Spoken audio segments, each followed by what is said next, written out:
오늘 주신 하나님의 말씀을 보겠습니다. 레위기 6장 1절로 7절 구약 성경 152쪽입니다. 합독합니다.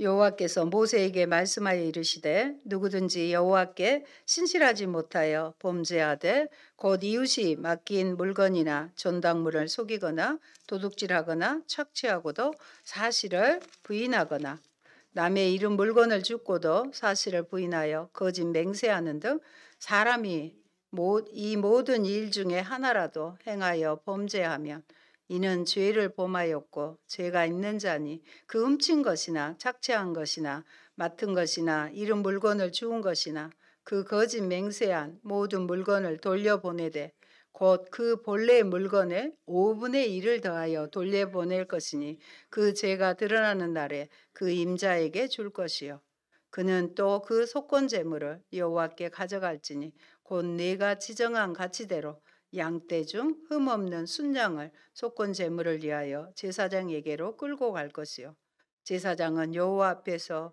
그를 위하여 속죄한즉 그는 무슨 허물이든지 사함을 받으리라. 아멘. God is good all the time. 하나님은 언제나 선하시고 신실하십니다.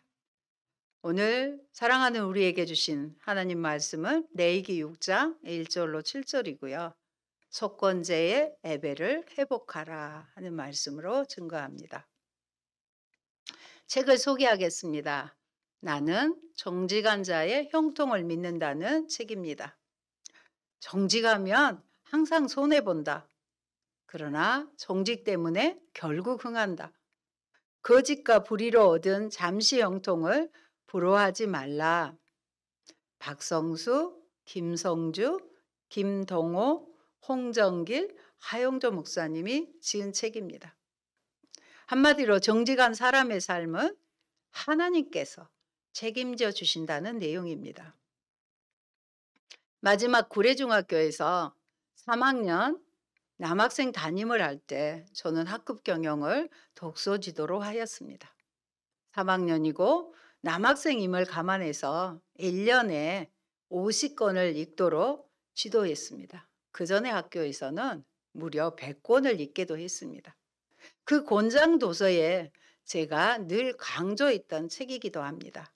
그 중에서 오늘 소개하는 박성수 씨는 1980년에 두평 남지단 옥각의 잉글랜드에서 출발하여 지식 경영과 정직한 납세 등의 투명한 경영 방침을 고수하면서 꾸준히 성장을 거듭하여 남들은 어렵다고 하는 경제 상황에서도 정직한 경영으로 총 매출 1조 원에 순이익 1,300억 원의 대기업으로 자라난 이랜드 그룹의 회장입니다.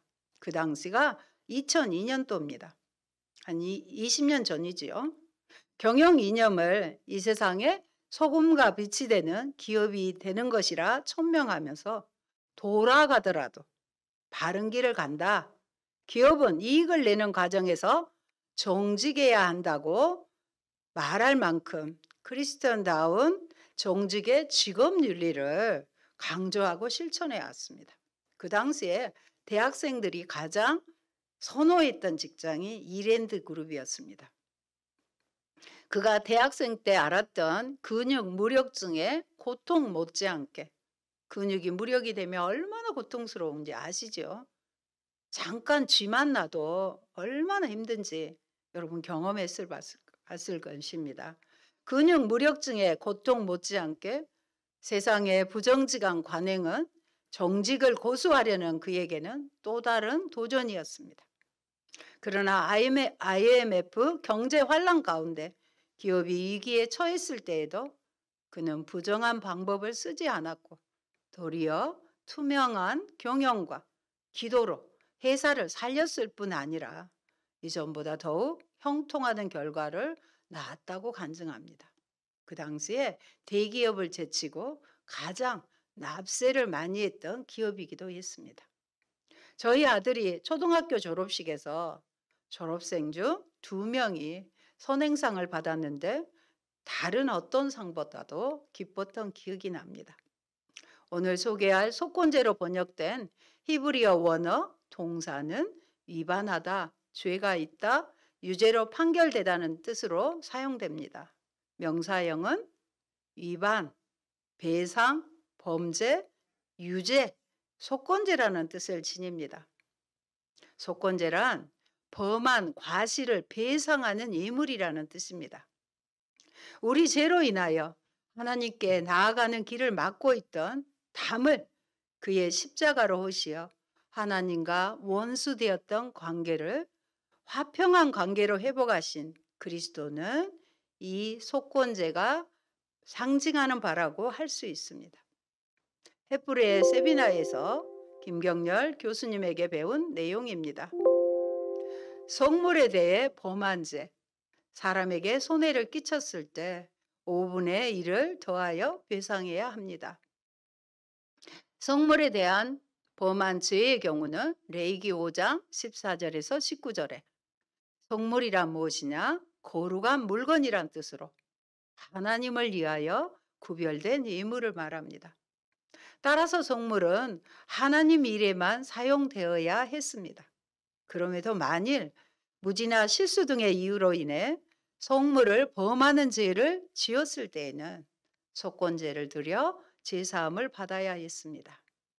이 경우 속건제물은 순양 하나였으며 범가한 성물의 값에 5분의 1을 더하여 제사장에게 주어야 했습니다.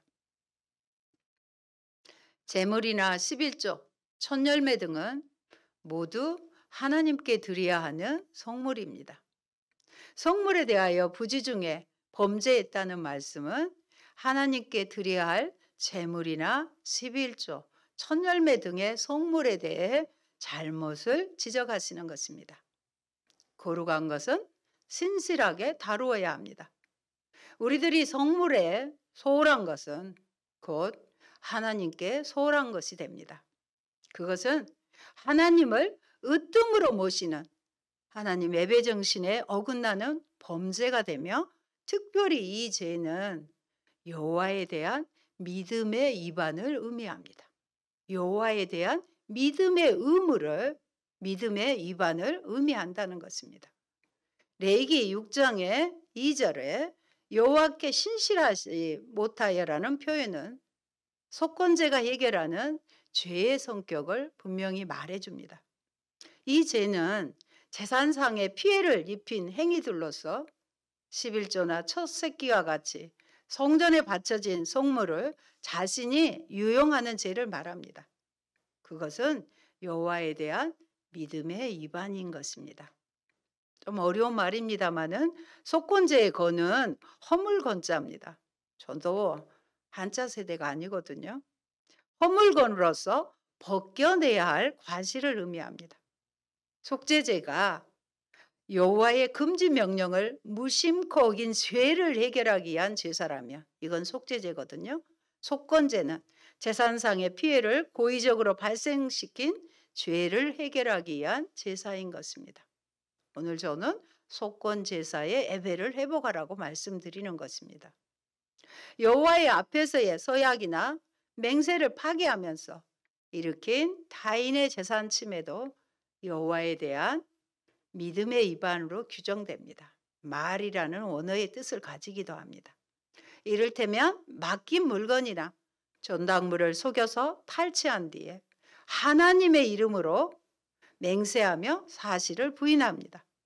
또한 물건을 잃어버렸다가 자신이 물건을 잃어버렸다거나 자신이 물건을 맡은 적이 없다고 발뺌하고 나아가 이웃의 모종의 압력을 가하여 강탈합니다.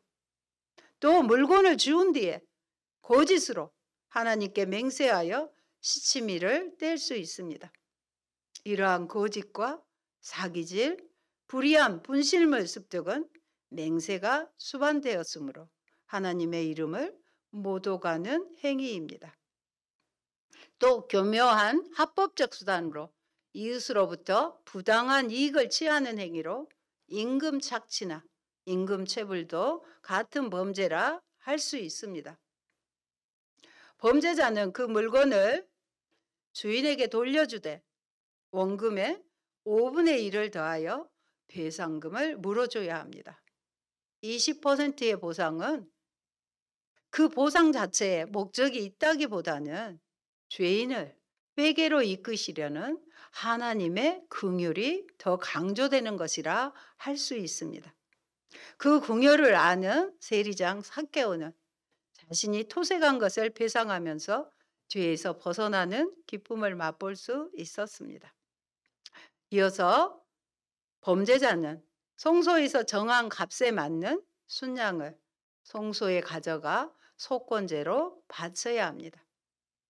이웃의 재산을 탐하는 행위는 다분히 고의적인데 속임수, 도둑질, 거짓말을 통해 남의 재산을 집어삼키는 악랄한 범죄이기 때문입니다. 일부 학자들은 배상의 의미에 집중하여 하나님께 피해를 입힌 경우와 이웃에게 피해를 입힌 경우에 속건제를 드리라고 설명했지만 건이라는 말은 다른 말로 하면 절대 기준을 어긴 허물에만 사용되는 용어입니다. 그렇다고 하면 오늘 본문의 6장 2절로 3절에서 말하는 사례들이 속건제를 드려야 하는 절대적 기준을 어긴 허물일까요? 그렇습니다. 그것은 바로 이스라엘 사람들이 지켜야 될 가장 핵심 계명이라 할 수 있는 무엇을? 십계명을 어긴 것입니다. 구체적으로는 도둑질 말라 100계명이죠. 8계명. 내 이웃에 대하여 거짓 증거하지 말라 9계명. 내 이웃의 집을 탐내지 말라 10번째 계명을 어겼다고 할 수 있습니다.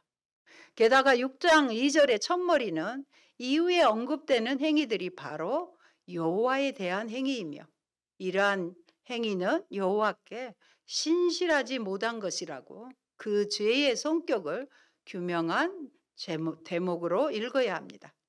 여러분, 신실이 무엇일까요? 신실이란 자신이 말한 대로 그리해서 상대방이 기대하는 대로 지키는 것을 신실이라고 합니다. 하나님의 절대 기준을 어기지도 않고 잊지도 않은 것입니다. 단순히 이웃에게 끼친 피해 때문이 아니라 하나님의 절대 기준인 십계명을 어겼기 때문이라고 할 수 있습니다. 속건제를 드리는 이유를 사람에게 잘못했기 때문이라고 하지 않고 여호와께 신실치 못하게 행동한 것 때문이라고 규정하고 있습니다. 우리도 신앙생활이 나태할 때 죄가 틈타는 것을 알 수 있습니다. 마지막 날 하나님께서 이 세상에 대해서 심판하실 때에도 우리의 모든 죄는 진지한 그분의 눈앞에, 존재하신 그분의 눈앞에 분명하게 드러나서 어떠한 사람도 변명할 수 없게 될 것입니다. 건이라는 용어를 다시 말씀드립니다. 건이라는 용어는 특정한 허물을 저질렀을 경우를 지칭하는 용어이고 죄라는 단어는 보다 일반적이고 넓은 범위의 잘못을 포괄하는 용어입니다. 특이한 것은 사람이 하나님께 범죄하며 먼저 제사를 드리죠. 다음에 배상인데 특별한 잘못을 한 경우 사람끼리의 범죄로 이웃과 벌어졌을 때는 먼저 배상하고 다음이 제사였다는 점을 기억하시기 바랍니다. 우리는 자꾸 하나님과의 관계만 강조하면서 사람과의 관계를 무시하거나 소홀히 하는 경우가 있습니다. 그러나 예수님은 이렇게 말씀하십니다.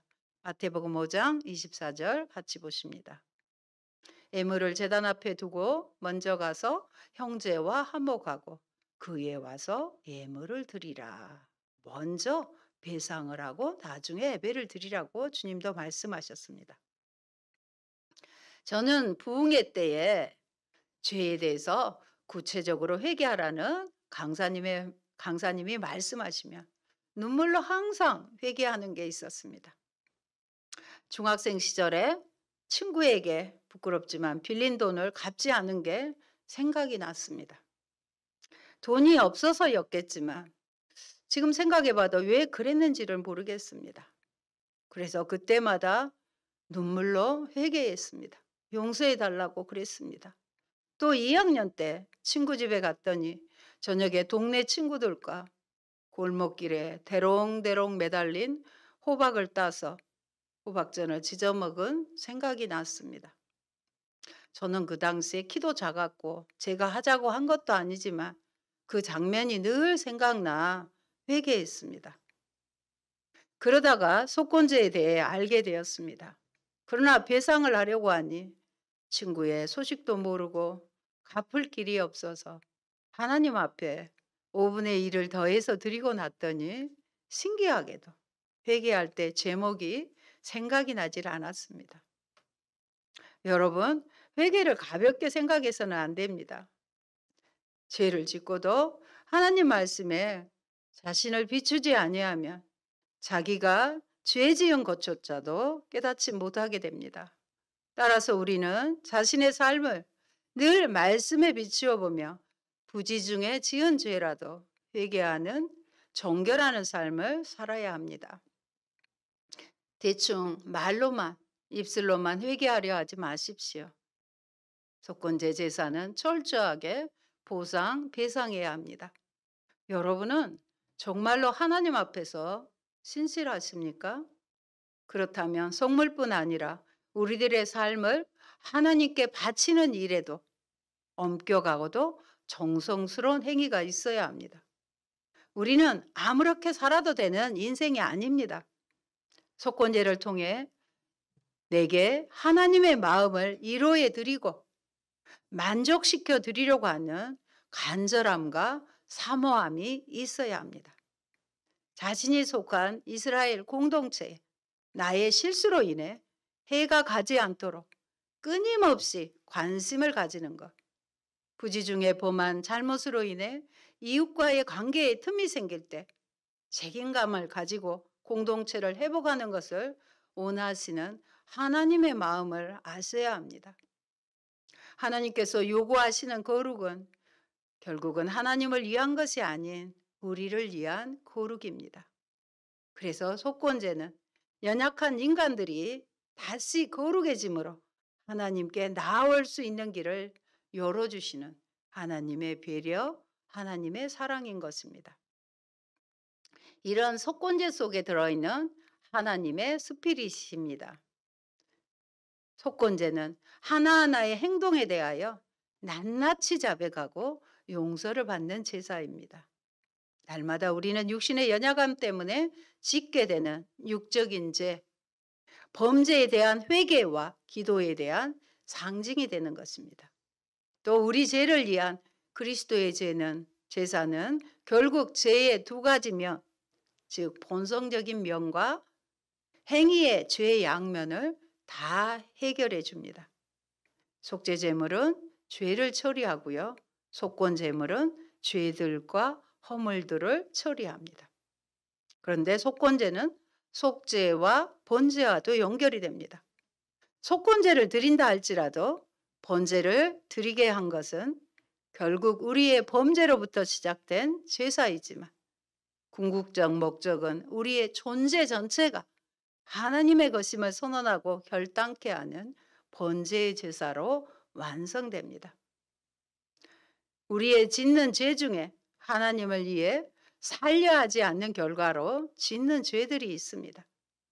죄라는 놈은 주님께 성실하지 못하여 짓는 것입니다. 그러므로 구체적인 죄를 고백하고 미처 모르는 죄가 있지는 않은지 조심하는 것이 바람직합니다. 여호와의 성물에 대한 범죄와 타인의 재산 침해에 대한 범죄는 반드시 배상하고 제사해야 합니다. 거룩을 향한 제사입니다. 속건제의 제사를 말씀드립니다. 성소의 세겔로 몇 세겔의 은과 상당한 흠없는 순양을 때 중에서 끌어다가 제사를 드립니다. 그때 드리는 제물은 오로지 딱 정해 주셨어요. 양이어야 합니다. 이것은 성육신하신 사람이 되어 오신 구주 예수의 모습을 은은히 연상하게 합니다. 그분은 세상 죄를 지고 가시는 하나님의 어린 양이셨으며 은 30에 팔리신 분이십니다. 주님께서 우리의 죄와 허물을 씻어 주시기 위하여 죽으심을 예표합니다. 사랑하는 성도 여러분, 시대에 따라 문화적 상황에 따라 법조문은 바뀔 수 있으나 법의 정신은 그대로 이어집니다. 속건제의 배상법을 통하여 우리에게 계시된 하나님의 스피릿, 하나님의 정신은 무엇입니까요? 속건제의 하나님은 우리로 신실한 사람이 되라고 요청하십니다. 우리로 신실한 사람이 되라고 요청하세요. 20%의 손해배상을 치르면서 우리 안에 죄를 싫어하는 마음이 형성되어야 합니다. 저도 예전에 차를 몰고 다니면 교통법규를 또 위반할 수가 있잖아요. 그때 범칙금을 내고 또 하고 보면 벌점을 받고 보면 굉장히 조심하게 되고 그런 경각심을 주는 그런 효과도 있더라고요.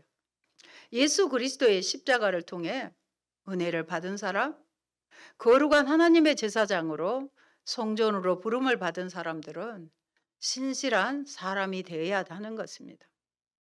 누가복음 아까 말씀드린 삭개오의 고백입니다. 19장 8절 우리도 한번 같이 보겠습니다. 삭개오가 서서 주께 여짜오되 주여 보시옵소서 내 소유의 절반을 가난한 자들에게 주겠사오며 만일 누구의 것을 속여 빼앗은 일이 있으면 네 갑절이나 갚겠나이다. 그때 예수님이 말씀하십니다. 오늘 구원이 이 집에 이르렀으니 이 사람도 아브라함의 자손임이로다. 주님을 기쁘시게 하는 삭개오의 고백인 것입니다. 5분의 1의 배상과 더불어 속건제의 또 다른 특색 중 하나가 뭘까요? 자복이었습니다. 사제의 은총은 우리의 머리의 생각만이 아니라 입술로 자백함이 중요함을 알아야 합니다. 요한일서 1장 9절의 말씀 같이 또 보실까요?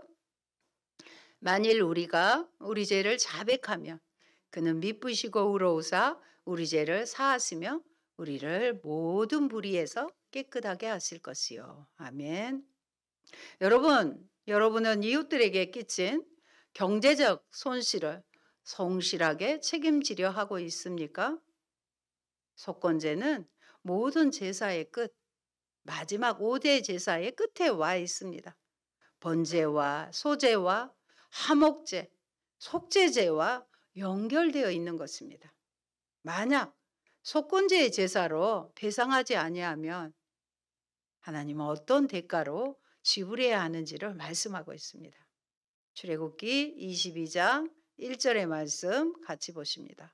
사람이 소나 양을 도둑질하여 잡거나 팔면 그는 소 한 마리에 소 5마리로 갚고 양 한 마리에 양 4마리로 갚을지니라. 엄청나지요? 소 한 마리에 5마리로 갚고 양 한 마리에는 4마리로 갚아야 되는 것입니다. 미리 자백하고 배상하는 것이 훨씬 더 이익이겠죠. 성도 여러분, 오늘날 우리가 사는 이 사회는 불신이 만연해 있습니다. 서로가 서로를 믿지 못하는 세상이 되었습니다. 그것이 뭘까요? 그것은 하찮게 여겼던 작은 거짓말들이 하나하나 모이고 쌓여서 서로를 믿지 못하는 사회를 만든 것입니다. 여러분도 그런 거짓말에 익숙해져 있지 않습니까? 우리는 거짓에서 떠나야 합니다. 우리는 사람을 속일 수는 있어도 하나님은 우리의 거짓을 다 알고 계십니다. 또한 거짓말은 하나님이 만드신 사회를 깨는 심각한 범죄입니다. 그러므로 성도 여러분, 비록 자신이 손해를 본다고 해도 정직하면 손해를 본다 해도 언제나 진실을 말하십시오. 그리할 때 하나님께서 책임지시고 형통케 하시는 것입니다. 그리하여 우리가 속한 사회를 서로 신뢰하고 하나 되는 살기 좋은 세상으로 만드는 빛과 소금의 역할을 감당하시기 바랍니다. 하나님이 원하시고 통치하는 방법이 무엇일까요? 공평과 정의입니다. 그래서 아모스 5장 24절의 말씀으로 대신합니다. 우리도 이렇게 선포해 보겠습니다. 오직 정의를 물같이 공의를 마르지 않는 강같이 흐르게 할지어다. 사랑하는 여러분, 주님께 신실함으로 부끄럽지 않는 삶을 사십시다. 그것이 저와 여러분의 인생을 승리와 행복의 길로 인도하는 길입니다. 아멘. 좋으신 하나님 감사합니다. 우리에게 속건제의 제사를 알게 해주시고 우리가 허물이 있고 잘못했을 때 입술로만 고백하며 회개했던 것이 아니라 이제는 그 피해를 입힌 자들에게 배상하고 하나님께도 회개하는 법임을 알게 해주시니 감사합니다. 우리는 당시의 상황을 모면하기 위해 거짓말을 하고 때로는 속이기도 합니다. 하나님, 그러할지라도 우리가 진실하게 주님께 고백하며 정직하게 진실하게 살면 형통하는 삶이요 하나님께서 책임져 주신다는 사실을 알게 도와주시옵소서. 이 사회에 만연해 있는 거짓말 가운데 우리 믿는 자들도 그 대열에 아버지 함께하지 않도록 도와주시고 늘 진실한 입술과 우리의 삶으로 아버지 세상의 빛과 소금으로 드러나는 저희들 되게 하여서 하나님께 영광이 되게 하여 주시옵소서. 예수님 이름으로 기도합니다. 아멘.